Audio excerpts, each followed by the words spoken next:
I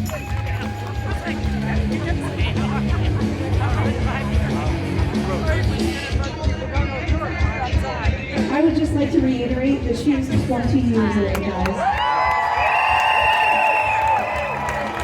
It's impressive, it's amazing.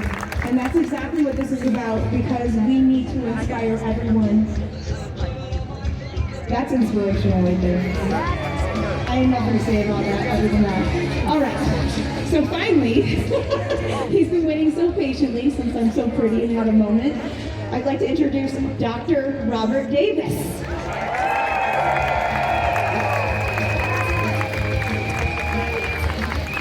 Good afternoon, or good afternoon, everyone. I had to figure out whether it was afternoon or morning.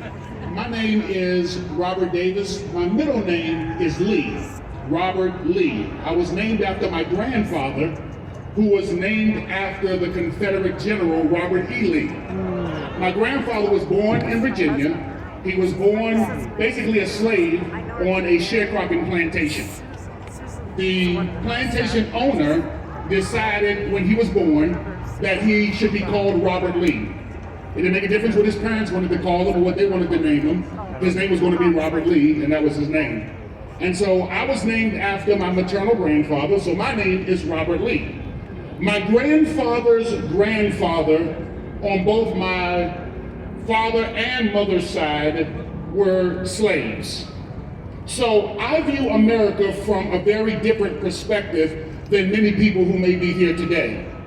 Throughout history, nearly everyone who has come to America, including Elon Musk, has come to America, and I'm talking about others than my ancestors and those who were here when the Europeans arrived. They came here looking for a better life. In other words, they were looking at what they could get out of America.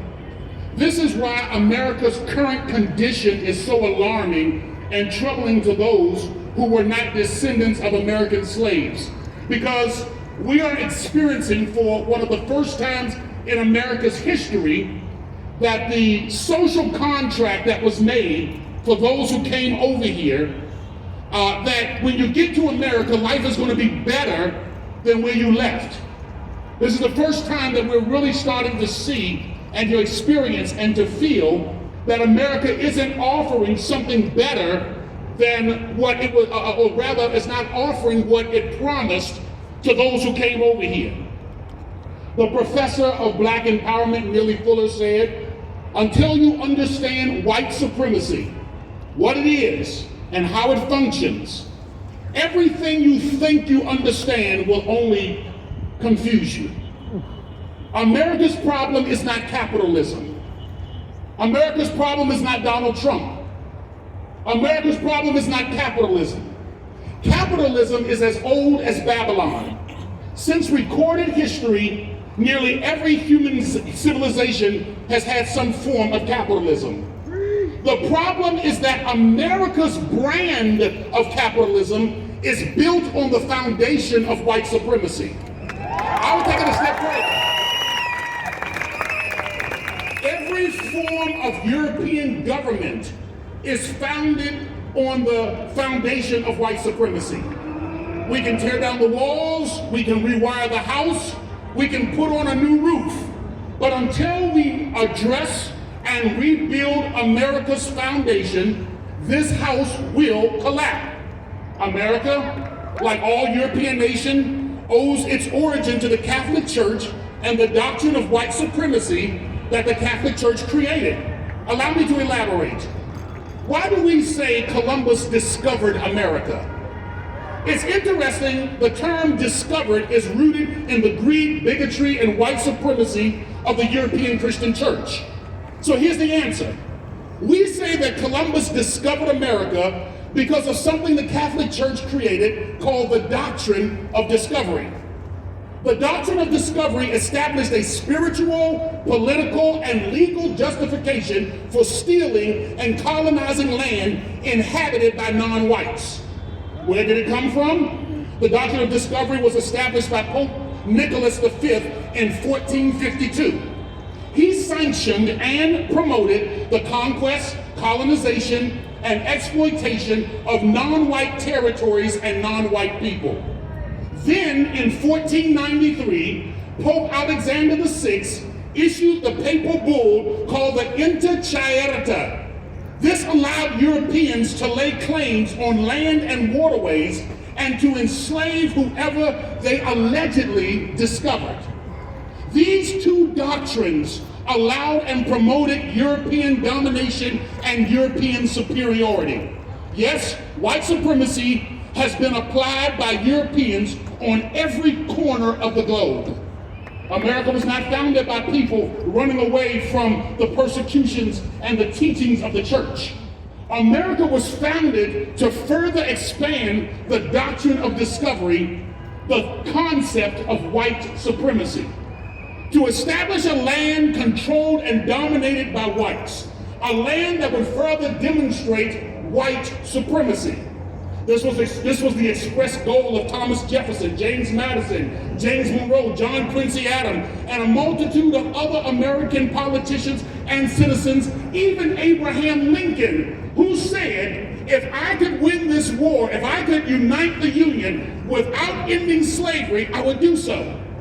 Abraham Lincoln, who said, I believe that the position of superiority should be ascribed, should be given to the white race.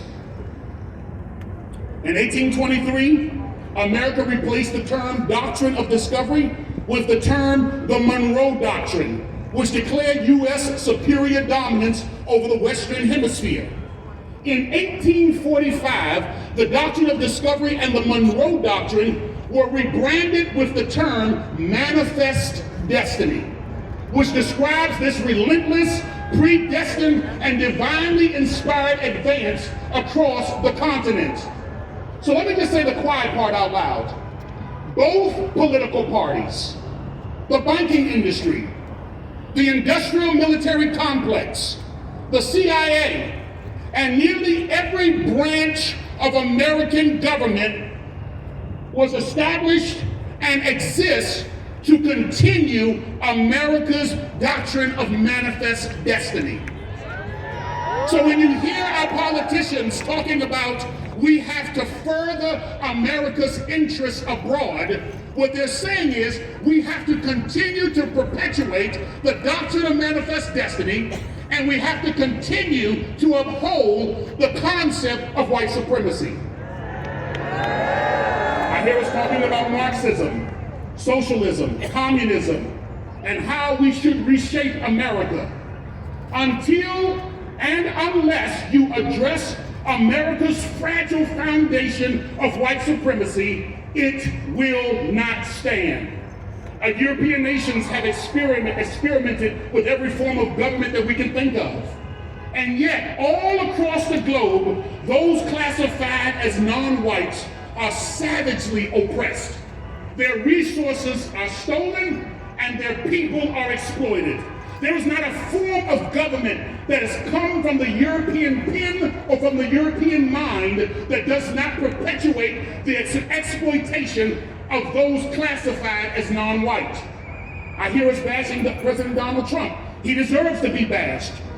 I heard some of us calling for a return to the Democrat Party. I even saw some booths. A return to the Democrat Party. I want you to understand, my friends, that Republicans are the right wing and Democrats are the left wing of the American eagle. Both wings share the same objective. Both wings want to have world domination. Both wings are for the exploitation of the poor. Both wings are established to promote the doctrine of white supremacy. Both wings of the American eagle, the Democrat on the left side of the wing, or the left wing, and the Republicans, the right wing, they both serve the same purpose: to enrich the rich, to continue the corporatocracy, the oligarchy, and now we are dealing with these two wings flying together to bring us fascism. The fight, my friends, has not been to destroy white supremacy. The fight is over who will be in charge of and who will benefit most from white supremacy. Neely Fuller also said, that even when it comes to our black politicians, that most people, whatever race they are, even the non-whites, they are not committed to destroying the system of white supremacy. They're only trying to see how they can improve their position in the system. Most of us don't want to destroy the system. We just want our lives to be better in the system. And so these protests, these rallies, are in many cases individuals who are saying, I am not getting out of the system what I thought I should be getting. So I challenge you today to think about what it is that you want, what kind of world that you want to live in, what kind of nation that you truly desire.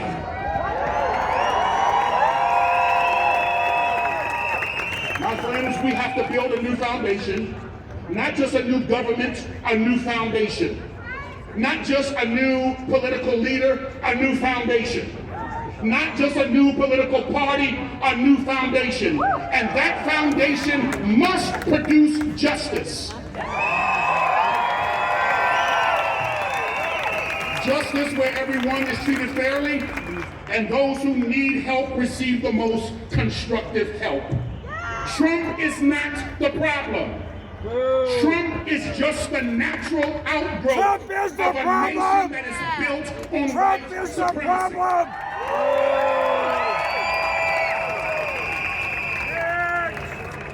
You see, there was no Donald Trump when America was denying its citizens the right to vote.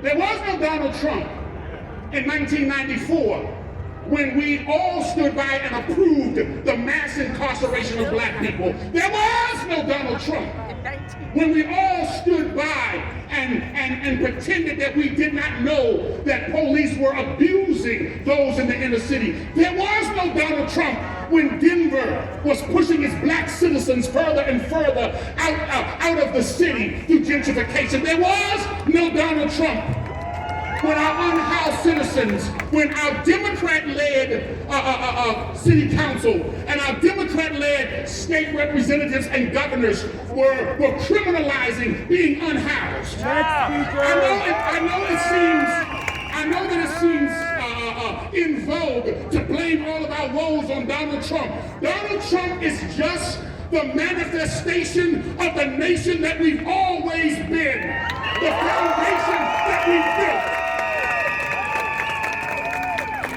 Donald Trump is only disliked not because he was killing American citizens on foreign soils like President Obama. Not because Donald Trump is not disliked because he lied us into 2 wars like George Bush. Donald Trump is not disliked because he sent his Solicitor General to the Supreme Court to undermine the Miranda rights of people like Joe Biden. Next speaker. Donald Trump is disliked because he's a white man that says the quiet part out loud. Donald Trump is disliked because he's too uncouth and too undignified to know that you're not supposed to say those things that he says and to give all the secrets up about what our nation is really about.